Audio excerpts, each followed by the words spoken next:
दरअसल ईरान ने ये 5 शर्तें अब डोनाल्ड ट्रंप के सामने रख दी हैं, अमेरिका के सामने रख दी हैं। उधर ईरान ने अमेरिका का 15 नुकाती मुजव्वजा मंसूबा सिरे से ही खारिज कर दिया है और ईरान ने कहा है कि जंग अगर रुकेगी तो ईरान के शराइत पर रुकेगी, जब ईरान चाहेगा तब एक तरह से ये जंग रुकेगी। इसके अलावा बहुत जल्दी आपको बताते हैं कि अमेरिका के 15 नुकाती या जो उसकी डिमांड थी, जो उसके 15 पॉइंट थे, वो क्या है।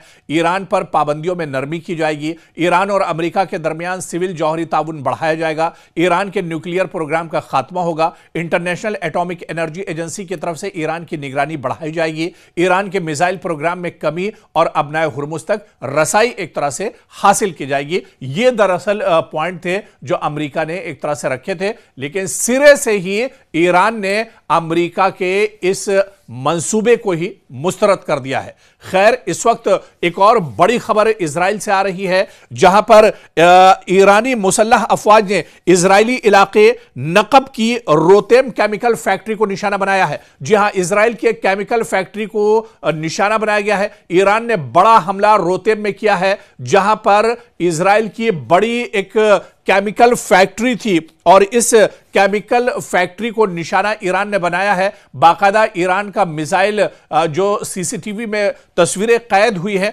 उसमें देखा जा सकता है कि बाकायदा ईरान ने एक मिसाइल के जरिए से एक केमिकल फैक्ट्री को इजराइल के अंदर निशाना बनाया है। दरअसल यह जगह इजरायली इलाका नकब की रोतेम केमिकल फैक्ट्री है, जहां पर ईरान ने यह बड़ा हमला किया है और तस्वीरों के अंदर भी देखा जा सकता है किस तरह से ईरान का मिसाइल आता है और इस केमिकल फैक्ट्री को निशाना बनाता है और उसके बाद पूरे इलाके में अफरा तफरी मच जाती है। बड़े पैमाने पर इस केमिकल फैक्ट्री को नुकसान पहुंचा है, बड़े पैमाने पर माली नुकसान हुआ है। जानी नुकसान की शुरुआती तौर पर जानकारी नहीं मिल पाई है, लेकिन इसमें बहुत से लोग मलबे के नीचे दबे हुए हैं, बहुत से लोग इसमें जख्मी और घायल हुए हैं और बड़े पैमाने पर पूरे तौर से रोतेम केमिकल फैक्ट्री जो इजराइल के अंदर मौजूद है, इसको बहुत बड़ा झटका अब ईरान ने दिया है और ईरान ने इस पूरी फैक्ट्री को, केमिकल फैक्ट्री को जमींदोज कर दिया है।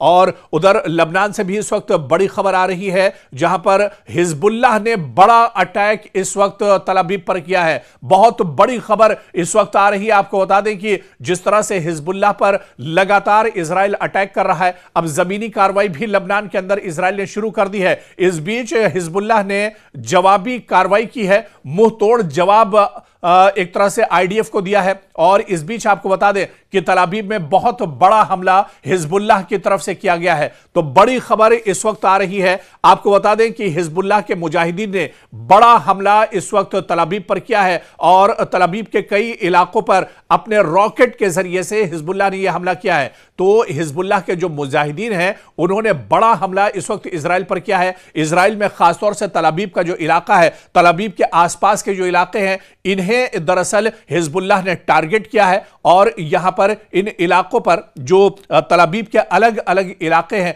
यहां पर रॉकेट के जरिए से एक साथ दरअसल हिजबुल्लाह ने कई रॉकेट दागे हैं। और आपको बता दें कि आयरन डोम इन रॉकेट्स को नहीं रोक पा रहा है। अब इजराइल का आयरन डोम एक तरह से नाकारा हो चुका है। अब दरअसल इंटरसेप्टर मिसाइल इजराइल के पास नहीं बची है। ऐसे में अब इजराइल के अंदर तबाही काफी ज्यादा हो रही है। इजराइल के अंदर एक तरह से हाहाकार मचा हुआ है। तो बड़ा हमला, एक तरफ से ईरान लगातार हमले कर रहा है। ईरान अब इजराइल के अंदर अलग अलग जो टारगेट हैं, अलग अलग जो शहर हैं, चाहे डिमोना की बात करें, अराद की बात करें या बीरशिबा की बात करें, बिशोना की बात करें, दरअसल ये वो अलग अलग जगह हैं जहां पर अब ईरान नए टारगेट बना रहा है। क्योंकि इससे पहले आप देखिए, हैफा पर लगातार ईरान ने हमला किया है, तल अवीव को पूरी तरह से ईरान ने तबाह बर्बाद कर दिया है। इसके अलावा यरूशलेम में भी कई बड़े हमले ईरान की तरफ से हुए हैं और अब अराद, डिमोना, बीरशिबा, ये जो अलग नए और बहुत इंपॉर्टेंट खास जो शहर इजराइल के हैं,